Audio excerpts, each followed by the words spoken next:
Kíváncsi vagy, hogy meddig tart a háború? Az amerikai szenátor megmondja. The United States and NATO, we do not care how many Ukrainians die. Not civilians, not women, not children, not soldiers. We do not care. It's become a great football game. We've got our team, they've got our team, rah, rah. We want to get the biggest score and run it up.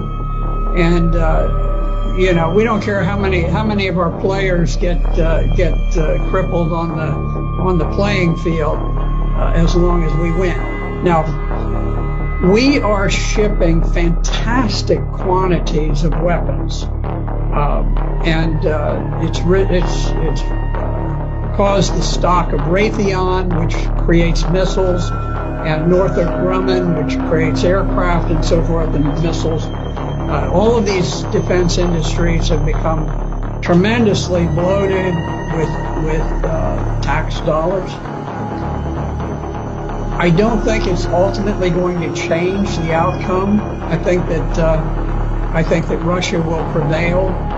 The Ukrainians are in a very awkward strategic position in the east, but if you look at the way that this unfolded, President Putin made a desperate effort to stop the march towards war. Back in December of 2021, he went so far as to put specific written proposals on the table with NATO, peace proposals, to defuse what was coming about. Because at this point, Ukraine was massing troops to attack the Donbass. So he was trying to head this off. He didn't want war. And NATO just blew it off, just dismissed it, never took it seriously, never went into serious negotiations.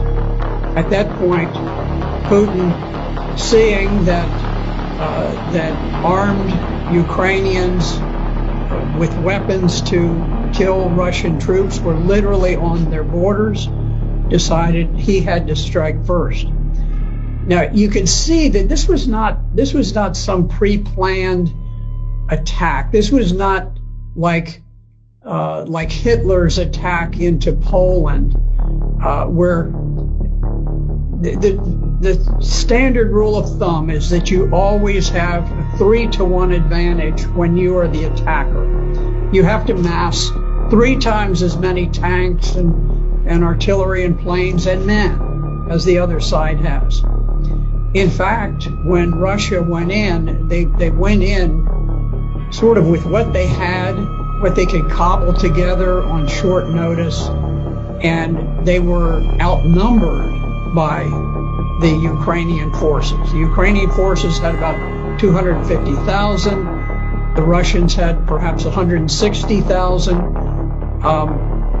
So instead of having 3 times as many, they actually had fewer troops than the Ukrainians, but they were forced to attack to try to preempt the battle that was looming, where the Ukrainians had massed these forces against the Donbass.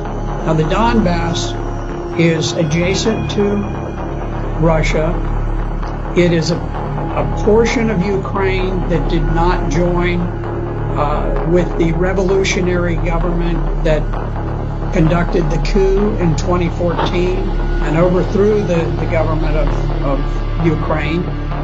They refused to become a part of the new revolutionary government of Ukraine, and so they declared their independence. And Ukraine had massed this enormous army to attack against the Donbass. And so Russia was forced to go in to preempt that planned attack by Ukraine.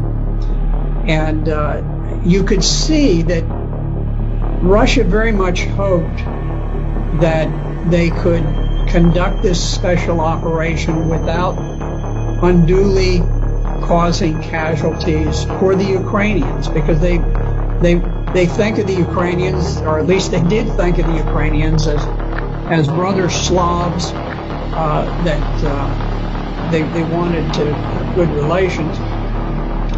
But there was a famous picture with a Russian tank that had been stopped by a gathering of maybe 40 civilians who just walked out in the road and blocked the road, and the tank stopped.